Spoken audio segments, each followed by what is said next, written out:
Hey guys, today we are going to be talking about the Emancipation Proclamation and how it changes the direction of the Civil War. So right now I just kind of want to pause and kind of back up for a second and look at the progress that's going on during the war. Like, what is the Union Army doing in different areas of the South, especially to see if there's been any progress towards the Anaconda Plan. So we can kind of think of the Western theater. A theater just refers to like an area where there's battles taking place. The Western theater is going to be places like Mississippi, Alabama, Tennessee, kind of, off the East Coast. And so in the spring of 1862, in the Western theater, there has been pretty clear progress toward the Anaconda Plan. We already know that the Union has blockaded the southern coast, which is step one. Step two, though, is capturing the Mississippi River. And really in charge of this part is going to be General Ulysses S. Grant. He's over in Tennessee. He is capturing forts, moving westward, getting closer and closer to the Mississippi River. And that's in February 1862. And at this point, I guess the war has been going on for almost a year, about a year. And then in April 1862, the Union officially captures New Orleans, which is really important because New Orleans is the port at the bottom of the Mississippi River. And so if you control the port, you can kind of control who goes in and out of the river. So the Union has New Orleans, but doesn't have the river yet. So we're making progress towards the Anaconda Plan. However, there's still a little bit of work to be done. Let's go over though to what's happening in the Eastern Theater. We're going to go back to like Virginia and Maryland and close to the East Coast. Um, so at the same time that Grant is doing that stuff over in the West, in the East we have McClellan, who is fighting multiple battles with the Confederate Army, specifically against Robert E. Lee in the Virginia, Maryland area. So you have McClellan, who's the Union general, fighting against Robert E. Lee, which is the Confederate general. And these two men could not be more different. McClellan, I've kind of already mentioned this before in a different set of notes, but McClellan is really cautious. He is afraid to take risks if he doesn't have a pretty good idea of what the outcome of an action is going to be. And so he retreats a lot. He goes backwards really more than he should, which is not great if you're trying to win a war. On the other hand, you have Robert E. Lee. He's the Confederate general. He's from Virginia. He kind of faced a tough choice of should he stay with his home state and secede or should he stay with the U.S.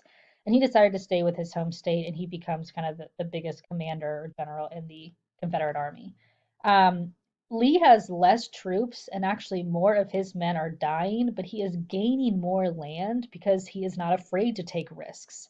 He is, pretty confident in his decision making, and because of that, he is moving closer and closer to Washington, D.C., which is a problem for the Union. Then something totally crazy happens. A Union soldier who's out just kind of scouting around the Civil War camp, just looking for looking around the area that they're camping in. This Union scout finds a copy of Lee's plans, like what he plans to do next. Um, it's wrapped around some cigars. Probably what happened is the person who was carrying these plans dropped it without knowing it. But basically, this Union soldier gives these plans to McClellan, and McClellan's like, sweet, like I basically just have like, I can see the future now. I have a crystal ball. I know exactly what Lee is going to do. And so this kind of helps McClellan feel ready to attack Lee in the summer slash fall of 1862. And this is going to lead to a battle known as the Battle of Antietam. Antietam refers to a creek that this battle took place near. It happens on September 17th, 1862. It is the bloodiest single day of battle in U.S. history. So, what I mean by that is it's not the bloodiest battle ever that the U.S. has fought in. However, if you take like a 24-hour period, it is the bloodiest single 24 hours of battle in American history across all wars, past and present. I guess before we move this map here, you can see Antietam is right up here. So there's DC.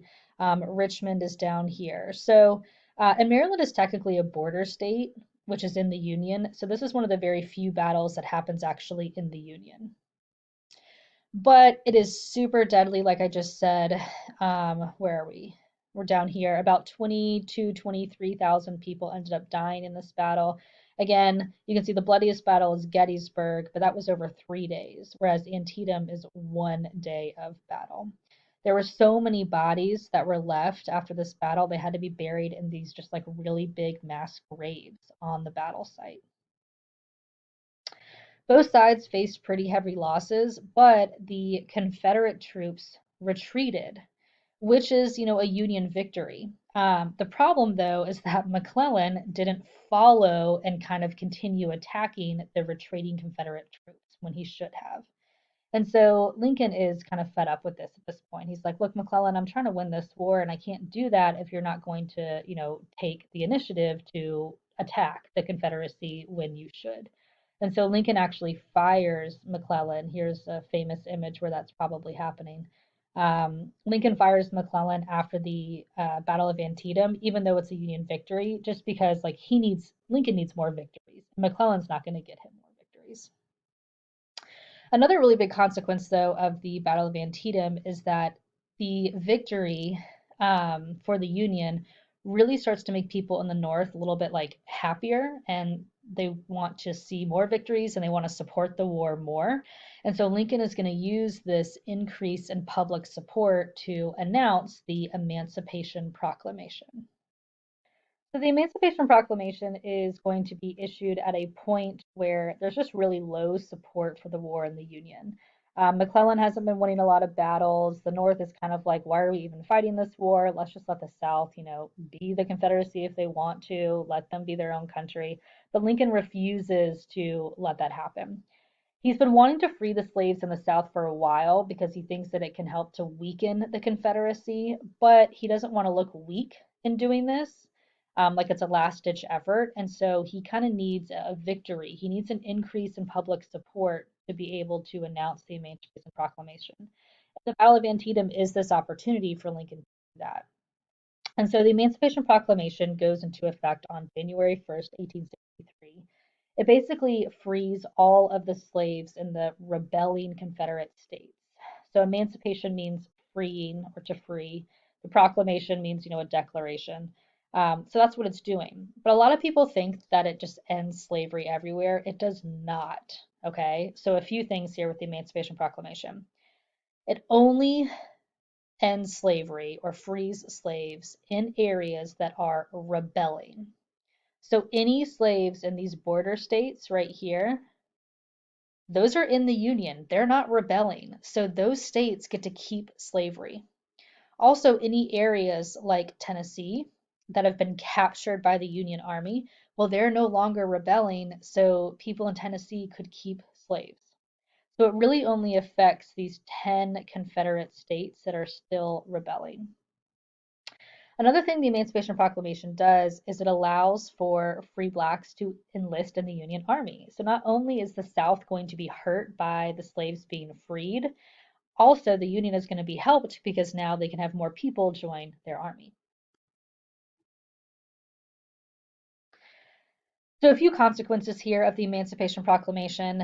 Even though it doesn't free slaves everywhere, it definitely shifts the goal of the war kind of away from saving the Union and more towards ending slavery, which is more of an inspirational cause. It can kind of get more people behind the war effort. It also encouraged slaves to rebel and to run away, which is definitely going to hurt the Confederacy.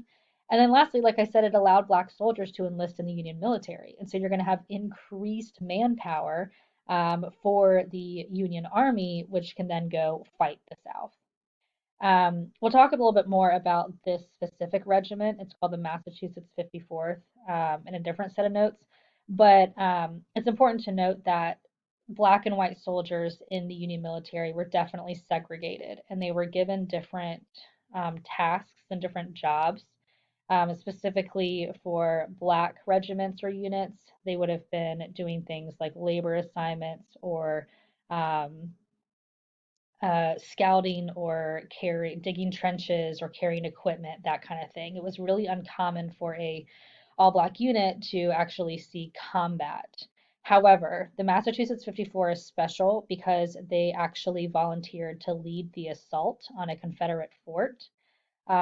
which we'll talk a little about later. But just, I mean, think about it. If you're leading the assault, then you're going to be the first to be shot at and killed. It was a huge sacrifice that these men made for, for the cause of ending slavery, because that was essentially what the goal of the war was after the Emancipation Proclamation. But we'll talk a little bit more about them later in a different objective.